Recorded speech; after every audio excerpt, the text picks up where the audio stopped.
Hello everybody. This video is about the Indian Museum up here in Washington, D.C. It was four stories high.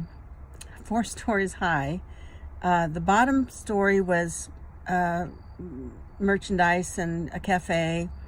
So we started at the fourth floor, went down to the, did the fourth floor, did the third floor, and then we both said, I can't do anymore.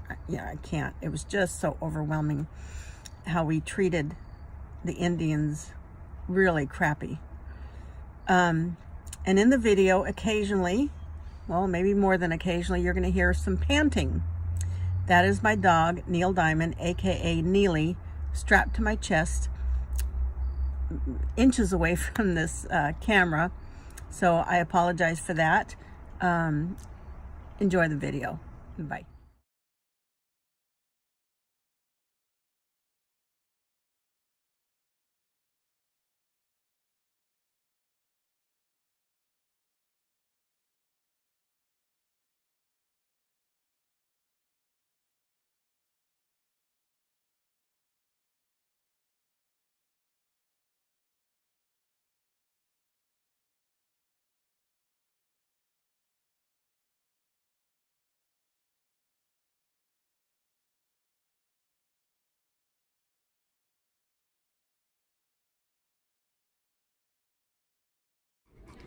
Indians are everywhere in American life.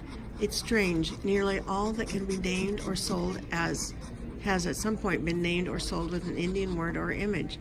If this seems normal, that's because it has become normal. It started before the United States existed and continues today. These images are worth a closer look. What if they are not trivial? What if they are instead symbols of great power? What if the stories they tell reveal a buried history and a country forever fascinated, conflicted, and shaped by its relationship with the American Indians?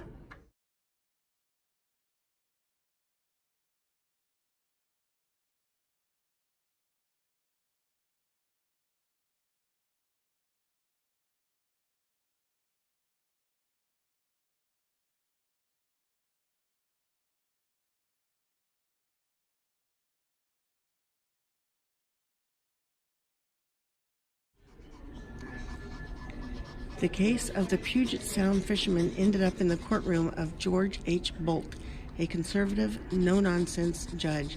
It took him 4 years to study the case. In 1774, Boldt handed down a landmark decision finding for the Indians in every major point. The ruling set off a furious backlash. The fishing issue was to Washington state what busing was to the East, wrote Congressman Lloyd Meads. It was frightening, very, very emotional. Nevertheless, higher courts affirmed the decision. It has been hailed as one of the most significant rulings on treaty law in the 20th century. These marchers belonged to a non-native organization that worked with members of the American Indian movement in support of treaty rights. Effigy of Judge Boldt hangs in the fishing boat Shenandoah, 1978. Violence and controversy continued after the Boldt decision. Washington state refused to enforce the decision. The federal district court had to force the state to abide by the law. Actor Marlon Brando was quoted as saying, "Christ Almighty, look what we did in the name of democracy to the American Indian. We had 400 treaties with the Indians and we broke every one of them."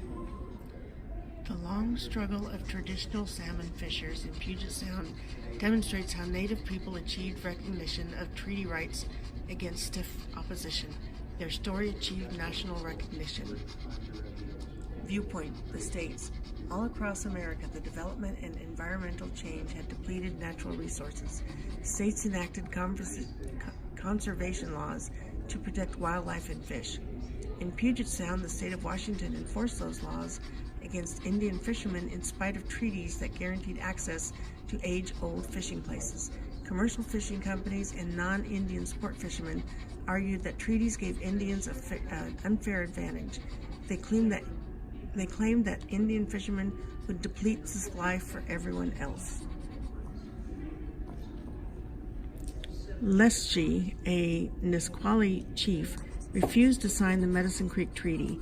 In 1855 to 56, he led about 300 warriors in an armed effort to expel intruders from their land.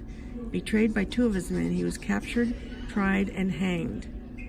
In 2004, the Washington State Legislature reversed his conviction. A little late, I think. The National Indian Health Board presented this gavel to Senator Daniel K. Inouye in 1995 as the chair of the Senate Indian Affairs Committee. Inouye became one of the strongest allies of Native nations in Congress.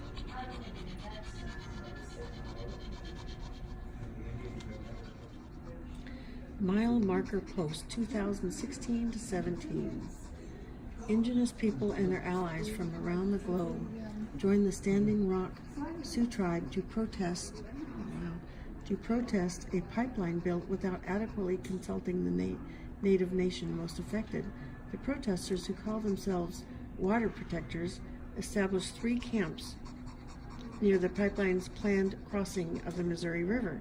To show how far some had traveled, they created this mile-high marker post. It stood in the Osenti-Sakowin, the Great Sioux Nation camp, the largest of the 3. In January 2017, protesters endured blizzards and temperatures that fell to 40 degrees below zero. Look at that.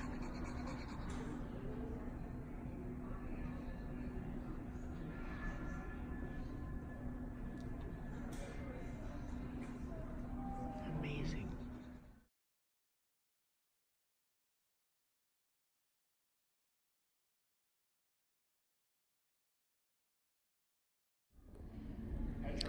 In the late 1900s, Indians began using treaties as powerful tools to turn the tables and demand a return to the balanced 2-row way. The viewpoint of the Native nations, Indian people who lived through the long nightmare of removal, allotment, and forced assimilation, never gave up on treaty rights. Treaties, though broken and abused by the United States, still had the force of law. Native nations pursued justice through every available channel: activism, the courts, and Congress. They argued that the national sovereignty recognized in treaties empowered them to seize control of their own destinies and thrive. But gaining this control took persistence, resolve, and good lawyers. The viewpoint of the United States. The United States in the 20th century careened between policies intended to break up Native nations and policies intended to make amends. In the 1930s, the Roosevelt administration adopted the Indian New Deal, which suggests pathways to tribal self-government. From the 1940s through the 1960s, Congress adopted a policy called termination, which aimed to end the unique status of Indian nations. In the 1960s, public opinion shifted again. A new openness toward human rights created an opportunity for Native nations to take control of their futures. The United States summarized its pragmatic new Indian policy. It costs less to civilize than to kill. Oh my God. The Chiricahua Apache Indian upon arrival at the Carlisle Indian School, 1886. Chiricahua Apache children 4 months after arriving at Carlisle, 1887. Boarding school promoters took before and after shots to publicize their progress at transforming Indian children. The children's expressions told a counter story. We were not very nice to the Indians. We were crappy to the Indians. Look at that. Oh my God. Boarding schools. Kill the Indian, save the man was the motto of Richard Henry Pratt, the most prominent Indian educator of the late 1800s.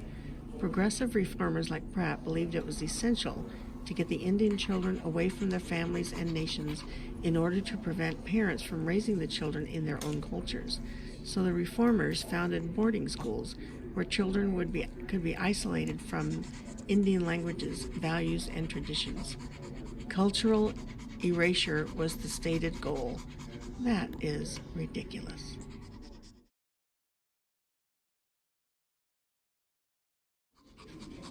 I don't know how well you can see this, but these are peace pipes.